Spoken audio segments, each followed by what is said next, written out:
Netflix's live-action remake of Cowboy Bebop is finally here. If you've never seen the original anime and want to know what to expect, or if you're already a fan and want a refresher down memory lane, this video is for you. Cowboy Bebop follows a bounty hunting crew of the titular spaceship Bebop. There's Spike Spiegel, a former member of the Red Dragon crime syndicate who's also an expert fighter and pilot. Spike's constantly butting heads with the Bebop's owner, Jet Black, a former cop who now has a cybernetic arm after losing it on a case in which his partner double-crossed him.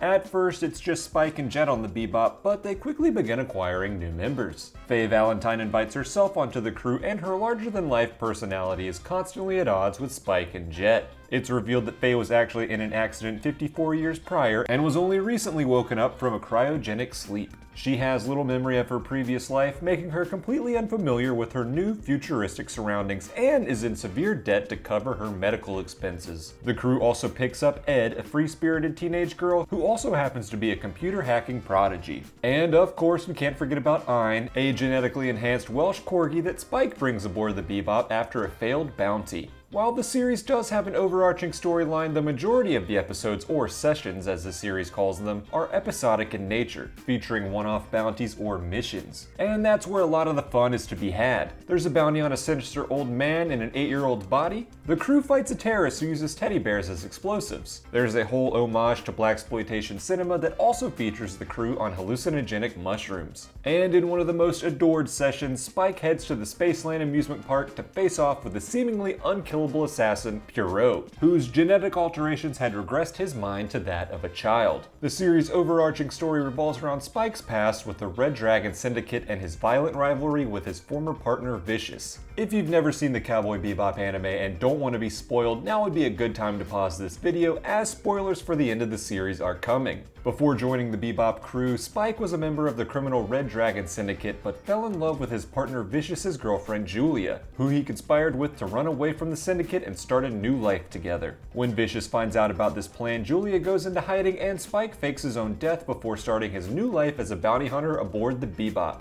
While Spike is off on bounty hunting adventures, Vicious is up to his own nefarious doings. He wipes out the rival White Tiger Syndicate despite a truce agreement with the Red Dragons, and murders Mao, a former mentor of himself and Spike. Eventually, he turns his focus on the Red Dragon Syndicate leadership. While at first they manage to capture Vicious, he manages to escape and kill the Syndicate leaders to take control for himself. And just as Spike and Julia are reunited after years apart, Vicious sends men after them and Julia is killed in the firefight. Spike returns to the Bebop for one last time to say his goodbyes to Jet and Faye, and then sets off to kill Vicious. He finds Vicious on the top of the Syndicate building and kills him, but is mortally wounded in the process. As the series comes to a close, Spike collapses to the ground, seemingly dead, but his ultimate fate remains a mystery.